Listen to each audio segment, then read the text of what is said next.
আসসালামু আলাইকুম ওয়া রাহমাতুল্লাহি ওয়া বারাকাতুহু। ইন্নাল হামদালিল্লাহ ওয়াস সালাতু ওয়াস সালামু আলা রাসূলিল্লাহি আম্মা বা'দ। প্রিয় দর্শক, কেমন আছেন আপনারা? মাহে রমজান চলছে। আশা করছি আলহামদুলিল্লাহ ভালো আছেন এবং সুন্দরভাবে আপনারা আপনাদের সময়টাকে অতিবাহিত করছেন। রমজানের সিয়াম সাধনায় সম্পৃক্ত থেকে আল্লাহ তাআলার সান্নিধ্য অর্জনের নিমিত্তে তাকওয়া অবলম্বন করে জীবনযাপন করছেন। আল্লাহ তাআলা সবাইকে কবুল করুন। আল্লাহুম্মা আমিন। আজকে আমি এই চমৎকার আয়োজন যা আপনারা দেখছেন, সুপার ফ্রেশ ড্রিঙ্কিং ওয়াটার নিবেদিত রমজানের আলো, এই আয়োজনে আজকে আমি যে টপিকের উপর কথা বলতে চাই তা হলো, আপনি কেমন রোজাদার?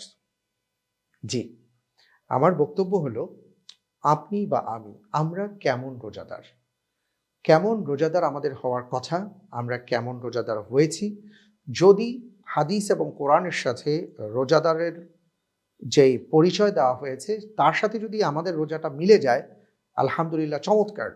কিন্তু যদি সেটা না মিলে, আল্লাহ হেফাজত করুন, আমিন, আমরা মেলাবার চেষ্টা করব।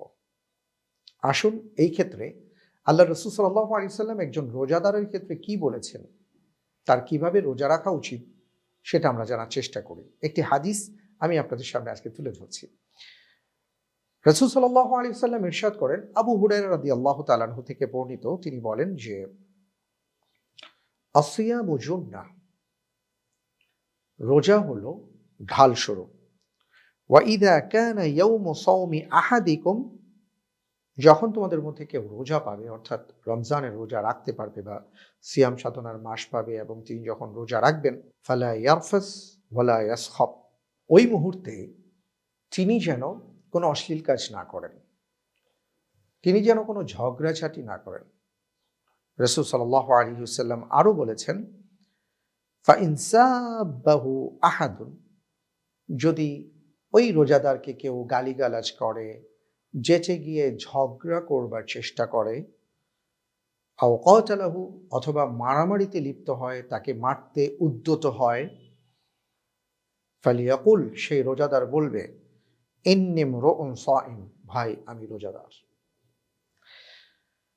ওয়াল্লাযী নাফসু মুহাম্মাদিন বিয়াদিহি, এবং তিনি বলেন যে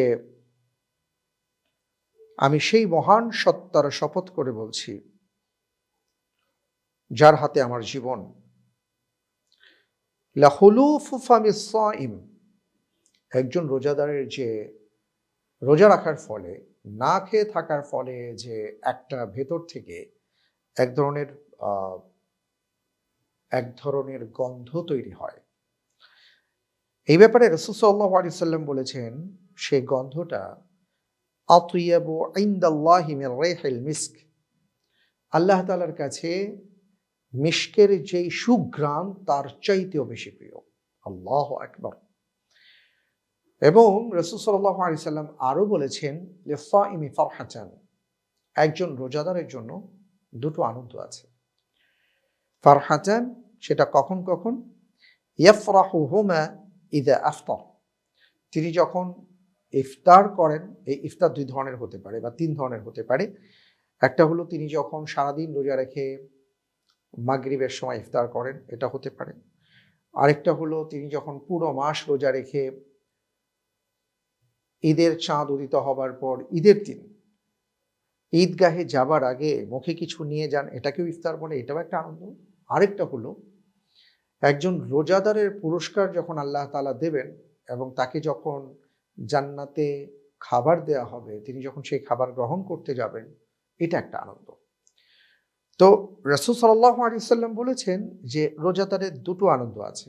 একটা হলো তিনি যখন ইফতার করবেন, আর আরেকটা হচ্ছে তিনি যখন লাকিয়া রাব্বাহু ফারিহা বিসাওমিহি, যে তিনি তার রবের সাথে সাক্ষাতে মিলিত হবেন এবং তখন তিনি তার রোজা নিয়ে আনন্দ উচ্ছ্বাস প্রকাশ করবেন।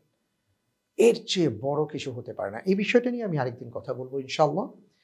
আজকে আমি যে ব্যাপারটা বলতে চাই সেটা হলো, আসলে আমাদের রোজার অবস্থা কি? আমরা দেখতে পাচ্ছি যে যারা আমরা একটু রোজা রেখেছি, আমি ভাবছি যে আমি অনেক বড় কাজ করেছি, এবং দেখা যায় যে আমার মেজাজটা খুবই চড়া।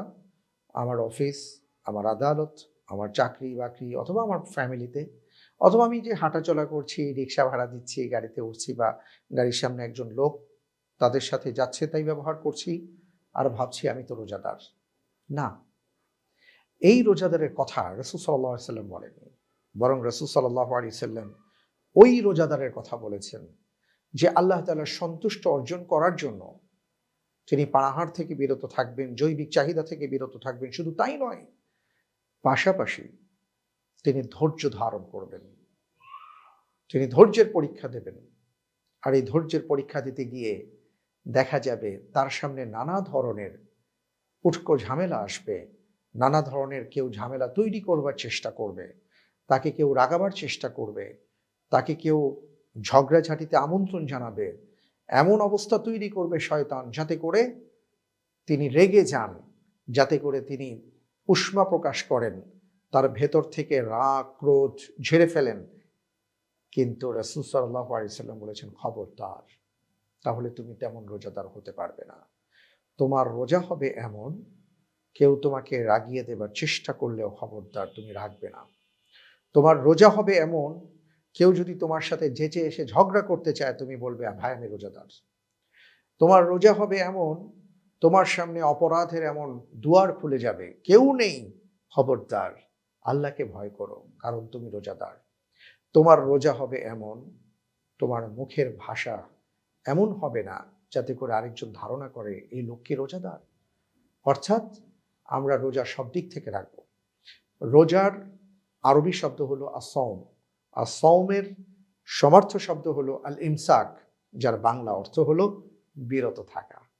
প্রিয় ভাই এবং বোনেরা, আপনি আমি কিছু কাজ থেকে বিরত থাকছি, আবার অনেক কাজ থেকে বিরত থাকতে পারছি না। আমি পুরোপুরি রোজার হক আদায় করতে পারছি না। পুরোপুরিভাবে রোজার হক আদায় করতে গেলে যে কাজটি করতে হবে তা হলো, যত ধরনের অপরাধ আছে, অপরাধ প্রবণ বিষয় আছে, অপরাধের দিকে ধাবিত করতে পারে, সেই পথে হাঁটাতে পারে এমন কোনো বিষয় আছে, এই সব কিছু থেকে বিরত থাকার নাম হলো রোজা।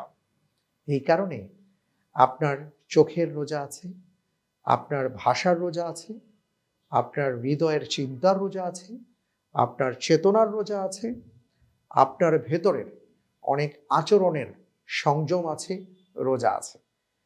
এই সকল ক্ষেত্রে যদি আমরা নিজেকে সংবরণ করতে পারি, সংযম করতে পারি, বিরত থাকতে পারি, তাহলেই আমরা সেই রোজাদার হতে পারবো যাদের ক্ষেত্রে রাসূল সাল্লাল্লাহু আলাইহি সাল্লাম এই হাদিসের শেষাংশে বলেছেন যে, সেই রবের নামে শপথ করে বলছি যার হাতে আমার জীবন, একজন রোজাদার, প্রকৃত রোজাদার, তার ক্ষুধার কারণে পেটের ভেতর থেকে, উদরের ভেতর থেকে যে একটা গন্ধের তৈরি হয়, যেটা আমাদের কাছে হয়তো বিব্রত লাগে, কিন্তু আল্লাহ তাআলার কাছে সেটা মিশকের চাইতেও বেশি প্রিয়।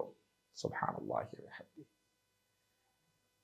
তাই আমি আমার নিজেকে নসিহা করছি এবং আপনাদেরকে আমি অনুরোধ জানাচ্ছি, আসুন আমরা সেই ধরনের রোজাদার হবার চেষ্টা করি, সায়েম হওয়ার চেষ্টা করি, যেই রোজাদারদের কথা রাসূল সাল্লাল্লাহু আলাইহি সাল্লাম এই হাদিসের মধ্যে বলেছেন।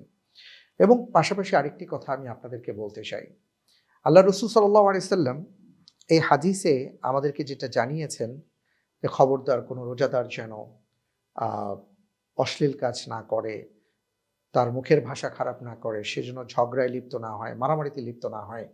যদি এমন কেউ তাকে এই সকল ক্ষেত্রে উদ্বুদ্ধ করে, সে যেন বলে রোজাদার। এর মানে কি জানেন? এর মানে হলো এই সবগুলো বিষয় আমাদের সামনে আসবে, এই সবগুলো বিষয় বারবার আপনাকে আমাকে হাতছানি দেবে। এই জন্য এই সকল বিষয় আসলে আমরা যেন বেঁচে থাকতে পারি, তাই রাসূল সাল্লাল্লাহু আলাইহি সাল্লাম আমাদেরকে সতর্ক করেছেন। তাই আসুন প্রিয় দর্শক, আমরা একজন ভালো রোজাদার হওয়ার চেষ্টা করি, পরিপূর্ণভাবে সর্বক্ষেত্রে রোজার হক আদায় করে আমাদের জীবনকে যাপন করতে পারি, সেই তৌফিক আল্লাহ তাআলার কাছে চেয়ে আজকের মতন আপনাদের কাছ থেকে বিদায় নিচ্ছি। আগামীকালকে ইফতার প্রসঙ্গ নিয়ে কথা বলবো ইনশাআল্লাহ। আল্লাহ হাফেজ। আসসালামু আলাইকুম ওয়া রাহমাতুল্লাহি ওয়া বারাকাতুহু।